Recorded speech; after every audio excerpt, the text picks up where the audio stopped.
I can help them knock out the U.S., then they can take all these forces and push them east. But then that doesn't do anything because still fighting in the south. Yeah, I mean, this is the sort of... That's why Civil Wars are such a bloody fucking mess. It's basically a four-way struggle at this point. And that means you No, have... at this point it's a three. It's at this point it's a three-way and barely that. The United States is just there. Yeah, I mean, they might be able to have a comeback. Things change. Not very likely, but... No, there's no way. Not with this fucking behemoth of a goddamn Flanders declared war. army pushing. Yo, Flanders, you are in my pact. Can I send you some volunteers? Join wars, actually. Can join them in war. I can't. What? Oh, I can. Who are you joining? Flanders. Against, you know, friendly neighbors. Do you have a airfield I can use close by? Sorry, I needed to post because I kinda needed to send my units over there now. All armies! Eastern defense is over! It's time to go take over there. Okay. And I'm gonna help my brothers in the Rice Pact. Yes, I shall prove to Germany that they're not just giving me money for, you know, no reason at all. I will actually help you. Flemish Dutch War. Okay, let's see how big are actually the Netherlands. They don't have the normal colonies, do they? Well, they do have the Dutch East Indies and stuff, but I don't care. Finally, I have some fucking warfare that I can get involved in. Jesus Christ, it took forever.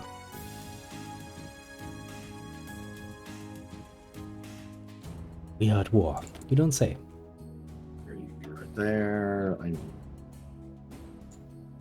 Go for limited conscription because we don't really have And that there's much. just not a fucking gap in the in the Pacific States front. Yeah. The Pacific States seem to be the powerhouse.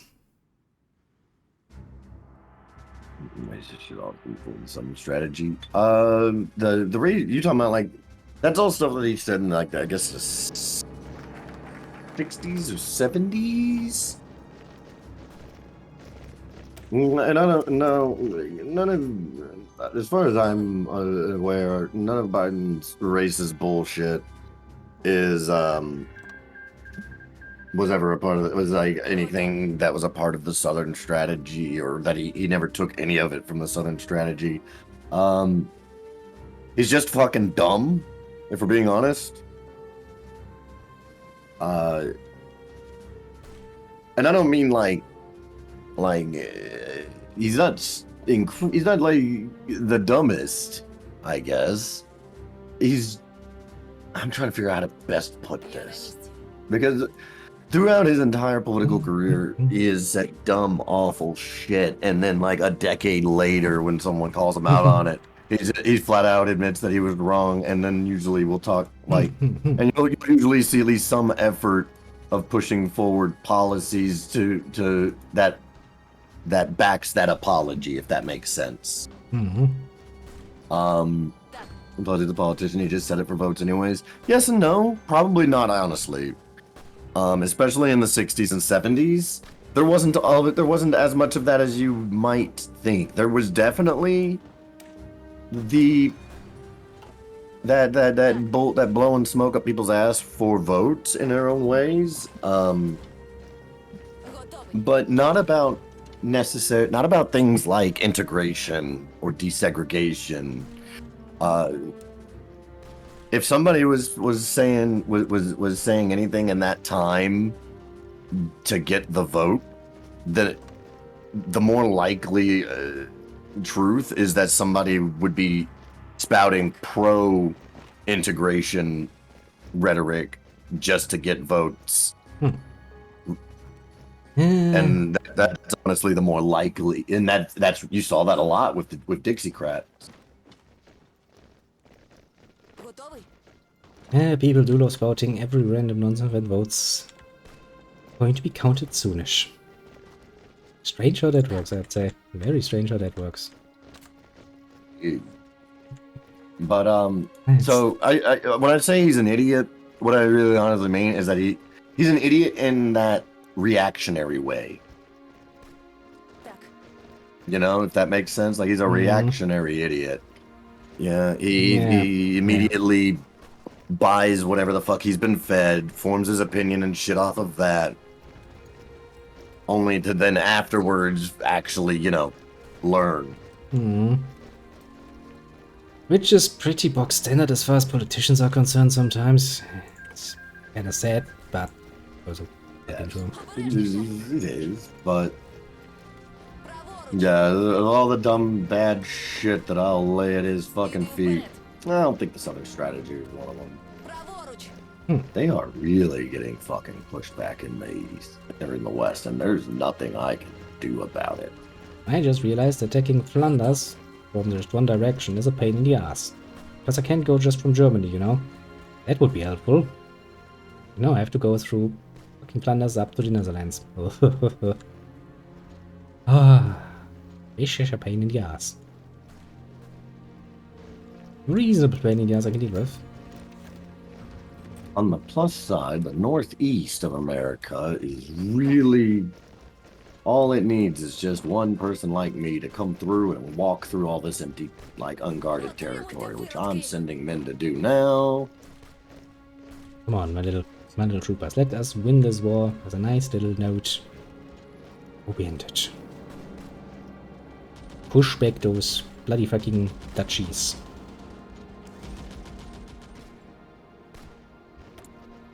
Yeah, actually no need to produce fighters again because we're actually losing fighters.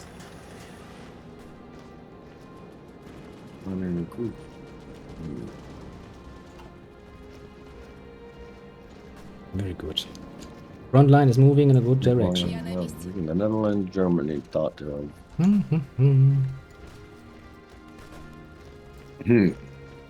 To be fair, strategy, the overwhelming majority of the time, everyone is wrong about their fucking estimation on how long it'll take to fight any given conflict. Indeed, because that is basically just guesswork. It's like, yeah, they should capitulate if we do this, but that's no guarantee. American troops were supposed to be home by Christmas literally every year of the war. Yeah. Every year of World War II, literally, they were told they'd be home by Christmas. Well, and were they home by Christmas? No, they were not. Eventually, they were home before Christmas 1946. Didn't joke. Most of them. Even then, not all. Yeah. We didn't get them all home by Christmas after the war. Like, okay, now the war's over. Oh shit, we have to do shit here now. The war's over, now what? Now we're gonna go fight Korea. Don't worry, you'll be home by Christmas. Yeah. This point probably every sort of was like, yeah, sure. This is a claim for morality. No, honestly, it's not. It wasn't then, and it really isn't. Especially in the American Army. The American Army is really big on not doing that. It's more of a... Because if you make claims like that strictly for morale, it is going to backfire insanely fast. Well, yeah, because when you can't hold your promise... You will lose the trust of fucking everyone. Indeed. That's gonna be a lot more. But I don't get any German aid anymore. No, German, don't do it. Whenever they would say shit like, "Oh, well, we'll be home by Christmas," first off, a lot of like, you heard it said a lot more often by the lower ranks than by the upper echelons. Yeah. And when the upper echelons did say it, the part that they were leaving out was the if literally nothing goes wrong. Yes. If we have the perfect best case scenario in every scenario, we're home by Christmas. Yes. But that will never happen, not in warfare. As we all know and have seen all the bloody time. The only moment it was true for the USA to be home by Christmas was in World War I. I don't think so. I don't think we got home by Christmas in World War I. Might have been a bit late. But yeah, you joined rather late. Like, I don't think we were home by Christmas for World War I either, and I say that because of the just the long travel time at the time. I mean, it took you a while, but then again, you know, you did kind of choose a very perfect moment to join in that war. It's like, yeah, we can kind of foresee this is not going to last long at the very least, any longer. That turned out to be true, so it might not happen by Joined Christmas. the war and still lost a few 100,000 men in our first major engagement. I mean, that was basically new territory, new lands to conquer, and new strategies to try out, and well... Strangely enough, it wasn't, because the U.S.'s first major offensive in World War I was in the Argonne Forest during the Meuse-Argonne offensive, and that's the one of the very rare few parts of Europe that we have a lot of very similar terrain to. We have lots of actual, even now, training areas in forests that are pretty much the exact same as the Argonne Forest. Hmm. It's pretty. It was pretty neat to see. Like, the one time we actually had everything fall in our favor, still lost like 113,000 lives. Well, I mean, yeah, to be fair also at that point, you know, most of the forces on the continental world often fighting were pretty good veterans at what they were doing, so, you know, you weren't running into some new recruits right off the bat. No, you were actually running into some well-prepared men.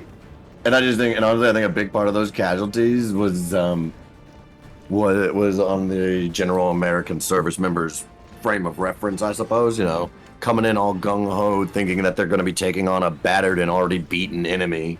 Yeah. Weren't expecting those to bite back just that fucking bloody hard, no, were you? Well, no, but I mean, like I said, it was the Meuse-Argonne offensive. Mm-hmm. It was the Entente that was on the offensive. So of course the Germans would have been able to produce more casualties. Mm-hmm. I think they gave up. The Netherlands have given up. I could take all of the states of the Netherlands. Like, did I fucking win? No. Can I puppet you? No. Can take all the states? No, I cannot. That's okay. Take as many as you can, and then give me Holland. I don't think you're actually in this war. You. I don't even want it for any particular reason. I'm just gonna take Frisia and stuff. See how far I can go. Isn't that like a shitty drink? No, that's Fresca. Nah, Frisia is just in the national area. No, Frisia is a beverage too. Yes, but it's also, you know, a geographical area. Well, fucking so's most areas, alright? Fair point. Fair point. You know what I mean? Like, I'll tell you what, one of these days, why don't you just Google a list of the names of every place that humans have named on Earth that still have a name? And that still hold that same name, and you'll see what I mean. I'm not that... My game is not long in sync. Resync. Okay, what the fuck has happened, game? Too much Haven't things have had that happened. issue in a long time. Error code. N1, 22, 23, 24, 28, 29. Hey game, just resync.